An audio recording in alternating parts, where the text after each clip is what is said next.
Hola mis amados hermanos, gracias por su sintonía a nuestro canal. Lo que voy a compartirles es de la autoría del pastor Mario Fumero. Antes de comenzar con este tema, permítanme comentarle que hace 18 años yo fui uno de los que pensaba que la danza o ministerio de danza, como le llaman hoy en día algunas iglesias, era algo bíblico. Ahora creo que no existe algo como ministerio de danza. El problema de la iglesia evangélica es que a todo le llaman ministerio.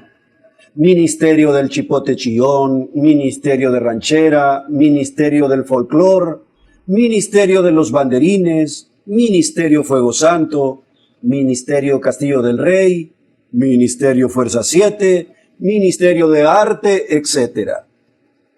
El detalle es que muchos que se llaman pastores y obispos son arrogantes y no quieren reconocer que poner personas vestidas con un traje de color a danzar en los altares no es bíblico.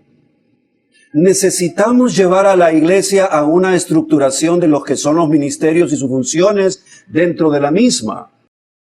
Aquí les pongo una corta explicación de los ministerios generales y especiales dentro de la iglesia. Los ministerios generales. Desde el punto de vista global, todos los cristianos tenemos que reproducirnos. Cada uno tiene que ejecutar el ministerio general, que es la transmisión de lo que recibimos. Estos ministerios generales, en el cual todos estamos envueltos, son dirigidos por los ministerios especiales escogidos por Dios para entrenarnos y perfeccionarnos a fin de multiplicarnos. Los ministerios especiales son los que gobiernan la iglesia para edificarla y perfeccionarla. En Efesios 4:11 al 12, Pablo establece que Cristo constituyó a unos apóstoles, a otros profetas, a otros evangelistas, a otros pastores y maestros. Mire, la gran mayoría de las iglesias evangélicas, principalmente las pentecostales, han tomado la costumbre de copiar de la cultura judía la danza como expresión dentro de culto. Esta danza no es el producto de un mover del espíritu espontáneo, sino de un entrenamiento previo, creándose un ministerio de danza con el fin de hacer el culto más ameno, atractivo e incluso llamativo. Dichas danzarinas usan ropa típica estilo judío y hacen movimientos artísticos de acuerdo con el ritmo de los himnos o coros que se cantan. ¿Qué ocurre mientras estamos adorando a Dios y hay danzarinas al frente, moviéndose según el coro? Mientras el pueblo adora supuestamente a Dios, los presentes están mirando y contemplando el espectáculo artístico que se desarrolla en el frente, y todo ello apoyado por textos bíblicos emanados del Antiguo Testamento, y los cuales mencionan la danza judía. ¿Se menciona la danza judía en el Nuevo Testamento? Sí, solo 3 veces, y nada tiene que ver con la adoración o culto. En Marcos 6:26, la hija de Herodías danzó para Herodes en una fiesta del palacio, pidiendo la cabeza de Juan el Bautista. En Lucas 15:25, en la parábola del hijo pródigo, el padre hizo danzas para celebrar que el hijo perdido regresó a su hogar. En Lucas 7:32, Jesús compara a los fariseos con aquellos que se les toca flauta y no danzan al ver las señales de Jesús como Mesías y no responder a su llamado. Algunos suponen que al asistir Jesús a la boda de Caná, no solamente hizo el milagro del vino, sino que también danzó porque la danza, además de ser un folclore judío, formaba parte de muchas fiestas populares. Lo primero que tenemos que señalar es que en el culto al tabernáculo, así como posteriormente en el templo, no existían grupos de danzarinas, ya que la danza era una expresión de júbilo que se ejecutaba cuando se celebraba alguna conquista, fiesta, boda o algún evento peculiar dentro de la cultura hebrea, siendo parte de su folclore, el cual fue copiado por los hebreos en sus 400 años de esclavitud en Egipto, en donde aprendieron estas costumbres. Recordemos que mientras Moisés hablaba con Dios en el monte Sinaí, el pueblo se hizo un becerro de oro y comenzó a danzar alrededor del mismo, exteriorizando la influencia idólatra, así como la cultura egipcia en su comportamiento social. Éxodo 32:1. Viendo el pueblo que Moisés tardaba en descender del monte, se acercaron entonces a Aarón y le dijeron: Levántate, haznos dioses que vaya delante de nosotros, porque a este Moisés, el varón que nos sacó de la tierra de Egipto, no sabemos qué le haya acontecido. Y Aarón les dijo: Apartad los zarcillos de oro que están en las orejas de vuestras mujeres, de vuestros hijos y de vuestras hijas, y traédmelos. Entonces todo el pueblo apartó los zarcillos de oro que tenían en sus orejas y los trajeron a Aarón.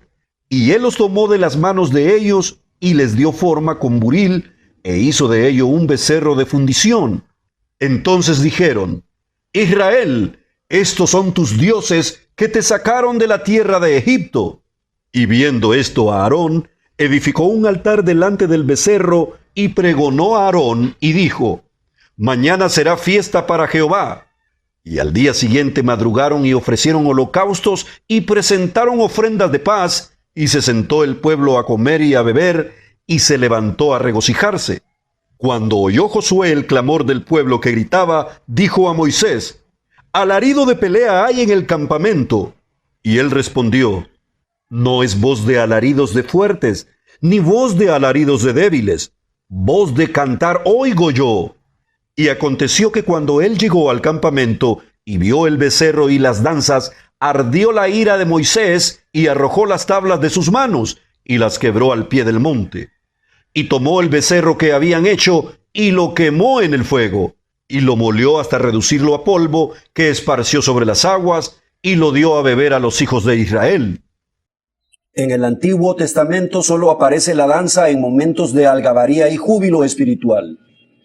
Esto ocurrió cuando el Arca del Pacto era llevada a Jerusalén por las calles hacia el templo, y el rey David, en un arranque de euforia y movido por el Espíritu, comenzó a danzar eufóricamente con toda su fuerza delante de la misma. Primera de Samuel 6:12 al 15. Fue dado aviso al rey David, diciendo: Jehová ha bendecido la casa de Obed-Edom y todo lo que tiene a causa del arca de Dios. Entonces David fue y llevó con alegría el arca de Dios de casa de Obed-Edom a la ciudad de David. Y cuando los que llevaban el arca de Dios habían andado 6 pasos, él sacrificó un buey y un carnero engordado. Y David danzaba con toda su fuerza delante de Jehová, y estaba David vestido con un efod de lino. Así David y toda la casa de Israel conducían el arca de Jehová con júbilo y sonido de trompeta.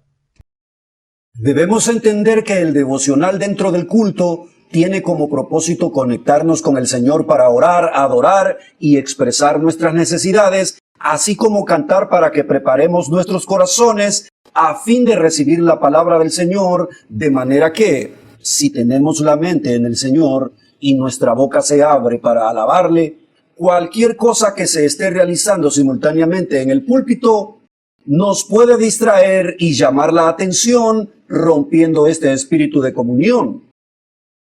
En el culto apostólico se habla de la existencia de varios elementos presentes en el mismo, pero no se habla de danzas prefabricadas, sino de cánticos espirituales, palabras de edificación, exhortación y acción de gracias. Primera Corintios 4:26. ¿Qué hay que hacer, pues, hermanos? Cuando os reunís, cada cual aporte salmos, enseñanza, revelación, lenguas o interpretación, que todo se haga para edificación. En ninguna parte del Nuevo Testamento se menciona a la danza, ni siquiera la importancia del uso de los instrumentos, como ocurría en el culto judío en las celebraciones especiales, enfatizando que nuestro culto debe ser racional, en el cual debe prevalecer el orden y la coinonía. Romanos 12:1. Así que, hermanos, ruego por las misericordias de Dios, que presentéis vuestros cuerpos en sacrificio vivo, santo, agradable a Dios, que es vuestro culto racional. Primera Corintios 14:33. Porque Dios no es de confusión, sino de paz, como en todas las iglesias de los santos. Primera Corintios 14:40. pero que todo se haga decentemente y con orden. Koinonía viene de la palabra griega koivia, que significa comunión. Como concepto teológico, alude a la comunión eclesial y a los vínculos que esta misma genera entre los miembros de la Iglesia y Dios, revelado en Jesucristo y actuante en la historia por medio del Espíritu Santo. Tratar de justificar el culto evangélico enseñado en el Nuevo Testamento, tomando acontecimientos del Antiguo Testamento, es un grave error interpretativo. La diferencia entre el Antiguo Testamento y el Nuevo Testamento es que en uno imperaba la ley y las costumbres. En el otro imperaba la gracia y la comunión entre los hermanos, por lo cual todo lo que debemos de hacer debe ser de corazón y no de base a unas litúrgicas predeterminadas. En un análisis publicado por Teología Bíblica, el pastor Mario Fumero encontró lo siguiente, que lo transcribió literalmente. Tú no eres David. Ya no estamos bajo el antiguo pacto. Nuestra forma de adoración ahora está dictada por la revelación completa del Nuevo Testamento. Ni un solo apóstol de Cristo, o el mismo Jesús, nos mandó a bailar en nuestras reuniones públicas. Esta es una práctica judaica, fuera de contexto. Pues incluso los judíos religiosos no bailan en sus sinagogas, sino solo en el contexto fuera del templo en sus fiestas. Y esta práctica no tiene absolutamente ningún lugar en la asamblea pública de los santos. Hombres y mujeres en el altar bailando, supuestamente dirigiendo nuestra adoración, no es solo un acto carnal, pues no procede del espíritu, sino de los sentidos de la carne. Pero además es una práctica afeminada y sensual que dice mucho de cuán débil, sin doctrina y mundana se han vuelto muchas iglesias modernizadas. No encontrarás ni un solo ejemplo de esto en 20 siglos de historia y práctica cristiana. Desde la era de los apóstoles al siglo pasado, con excepción de ciertas sectas como los arianos, es decir, esta es una innovación moderna, traída a la iglesia desde afuera de ella y promovida fuertemente en sectores judaizantes o iglesias afeminadas dirigidas por mujeres. Hermanos, caigamos a la razón. Los líderes evangélicos no debemos hacer un culto de entretenimiento, sino de compartimiento, donde prevalezca más la espontaneidad que la manipulación, la espiritualidad que la carnalidad, los principios establecidos en el Nuevo Testamento y no las influencias culturales del pueblo hebreo. Hermano Josué, ¿puedo danzar en un culto? Sí, pero debe ser espontáneo. Hay gran diferencia entre la danza de David y una danza aprendida. La danza aprendida convierte a las reuniones de adoración en un circo. Tampoco estamos diciendo que usar instrumentos sea malo. No. Todo lo que respire alabe al Señor. La parte más importante de la adoración no es la liturgia, sino la libertad de espíritu para poder expresar nuestros sentimientos, dando lugar a la confesión, al comportamiento, la ayuda mutua y las necesidades de un amor fraternal entre unos y otros, algo que tristemente ya se ha perdido. 2 Corintios 3:17. Porque el Señor es el Espíritu, y donde está el Espíritu del Señor, allí hay libertad. Santiago 5:16. Confesaos vuestras ofensas unos a otros, y orad unos por otros, para que seáis sanados. La oración eficaz del justo puede mucho. Hebreos 13:16. Y de hacer bien y de la ayuda mutua no os olvidéis, porque de tales sacrificios se agrada a Dios. Romanos 12:10. Amaos los unos a los otros con amor fraternal, en cuanto a honra, prefiriéndoos los unos a los otros. En mi opinión, a veces creo que el cuadro de danza lo meten los pastores como un relleno o un espectáculo. Quite el cuadro de danza en esas iglesias y se sentirán vacíos. Dirán que en el culto hizo falta algo. El cuadro de danza no es una parte importante en el culto. En nuestra iglesia tuvimos gran cantidad de cuadros de danza. Vaya, mire dónde está la mayoría. En el mundo. Su danza no era algo espontáneo que les nacía de su corazón para dar gratitud a Dios, sino porque querían figurar. Muchas veces se vuelve en competencia dentro de la misma iglesia. Mira, aquel tiene el mejor traje de danza. Aquel tiene los mejores movimientos. Y aquel tiene preparado la mejor canción. Aquel tiene la mejor actuación, etc.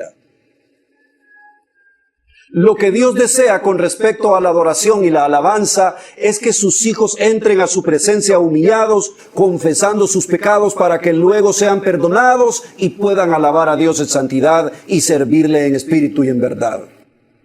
Si no reconocemos esto, difícilmente podremos ser edificados por Dios, pues sin entrar en su presencia es imposible que Él haga la obra. Alabar y adorar a Dios en un culto no es un rito, no es un mito, no es un show. No necesitamos un cuadro de danza para alabar a Dios. Podemos cantar a Dios con todo el amor y agradecimiento que Dios se merece, no importando si se cuenta en la iglesia con una gran orquesta musical o solo con un hermano que ministra con una guitarra acústica. Los músicos no necesitan los movimientos del cuadro de danza para sentirse motivados. No. Si usted tiene un cuadro de danza en su iglesia y se ha molestado conmigo, lo siento mucho por usted, pero yo tengo que predicar lo que está en la Biblia y no lo que un movimiento apostático venga a imponer. Dios le bendiga.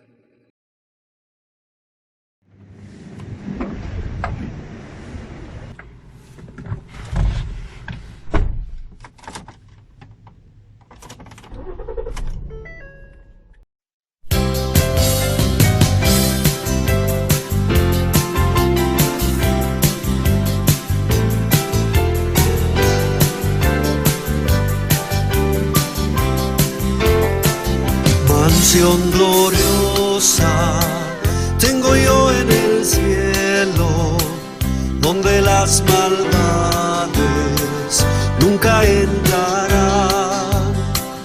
Toda tristeza cambiará en consuelo y en dulce canto el dolor y afán. Bellas mansiones hay allá en la gloria, tendré en la mía el gozo sin par. Suenan las notas de la grata victoria, voy pues con gozo a mi dulce hogar. En este mundo predomina el llanto, somos sujetos al dolor fatal, mas en el cielo cesará el quebranto y por los siglos nunca habrá más mal. Bellas mansiones hay allá en la gloria, tendré en la mía el gozo sin par. Suenan las notas de la grata victoria, voy pues con gozo a mi dulce hogar. Amigo mío, cuánto anhelo yo verte, libre de penas y de turbación.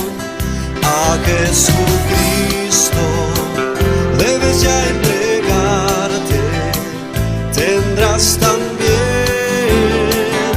una bella mansión. Bellas mansiones hay allá en la gloria, tendré en la mía el gozo sin par. Suenan las notas de la grata victoria, voy pues con